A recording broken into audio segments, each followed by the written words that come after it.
ಮೈಸೂರು ದಸರಾ ಉದ್ಘಾಟಿಸಿ ಲೇಖಕಿ ಬಾನು ಮುಷ್ತಾಕ್ ಮಾತಾಡಿದ್ರು. ನನ್ನ ಧಾರ್ಮಿಕ ನಂಬಿಕೆ ಎಂದೂ ಹೊಸಲು ದಾಟಿ ಹೋಗಿಲ್ಲ.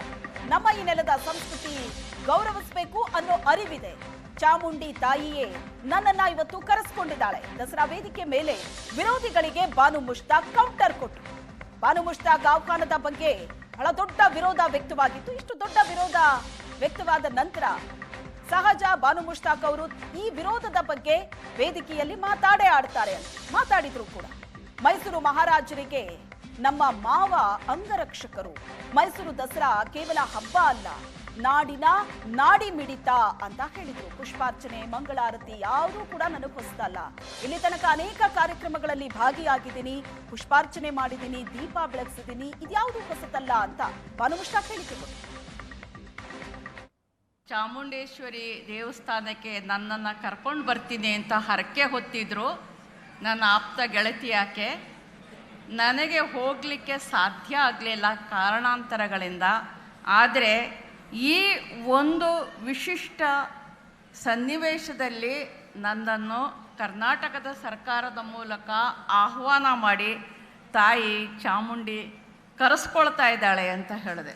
ಏರು ಪೇರುಗಳು ಬೇಕಾದಷ್ಟು ಎಲ್ಲ ರೀತಿಯ ಒಂದು ಚಾರಿತ್ರಿಕ ಸನ್ನಿವೇಶಗಳು ಉತ್ಪನ್ನ ಆದರೂ ಕೂಡ ತಾಯಿ ಚಾಮುಂಡಿ ನನ್ನನ್ನು ಕರ್ಸ್ಕೊಂಡಿದ್ದಾಳೆ. ನಾನು ಈಗ ತಾನೇ ಆಕೆಯ ಸನ್ನಿಧಿಯಿಂದ ನಿಮ್ಮೆಲ್ಲರ ಎದುರಿಗೆ ಬಂದು ನಿಂತಿದ್ದೀನಿ. ಸಂಸ್ಕೃತಿ ಎಂದರೆ ಬೇರೆ ಬೇರೆ ಧ್ವನಿಗಳ ಸಂಗಮ, ವಿಭಿನ್ನತೆಯಲ್ಲೇ ಏಕತೆಯ ಸುಗಂಧ.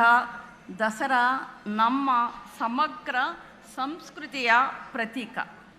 ನನ್ನ ಮಾವ ಮೈಸೂರು ಮಹಾರಾಜರ ಅಂಗರಕ್ಷಕ ಪಡೆಯ ಒಬ್ಬ ಸೈನಿಕರಾಗಿದ್ದರು. ಜಯಚಾಮರಾಜೇಂದ್ರ ಒಡೆಯರ್ರವರು ಮುಸ್ಲಿಮರನ್ನು ನಂಬಿ, ಮುಸ್ಲಿಮರ ಬಗ್ಗೆ ಅನುಮಾನ ಪಡೆದೆ ತಮ್ಮ ಅಂಗರಕ್ಷಕ ಪಡೆಯ ಸದಸ್ಯರನ್ನಾಗಿ ಮಾಡಿಕೊಂಡು ಅವರ ಬಗ್ಗೆ ಭರವಸೆ ಇಟ್ಟಂತಹ ಪ್ರಸಂಗ ನನಗೆ ನಿಜವಾಗಿಯೂ ಬಹಳ ಹೆಮ್ಮೆ ತರುವಂಥದ್ದು, ಬಹಳ ಆಪ್ಯಾಯಮಾನವಾದದ್ದು. ಸಂಸ್ಕೃತಿ ಅಂದರೆ ಹೃದಯಗಳನ್ನು ಒಟ್ಟುಗೂಡಿಸುವ ಸೇತುವೆ.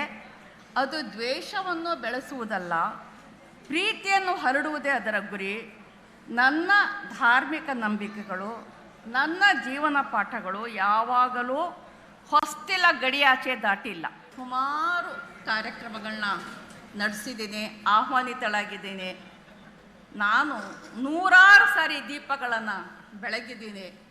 ನಾನು 100 ಸಾರಿ ಪುಷ್ಪಾರ್ಚನೆಯನ್ನು ಕೂಡ ಮಾಡಿದ್ದೀನಿ, ಮಂಗಳಾರತಿಯನ್ನು ಕೂಡ ಸ್ವೀಕರಿಸಿದ್ದೀನಿ. ನನಗೆ ಹೊಸದಲ್ಲ ಇದು.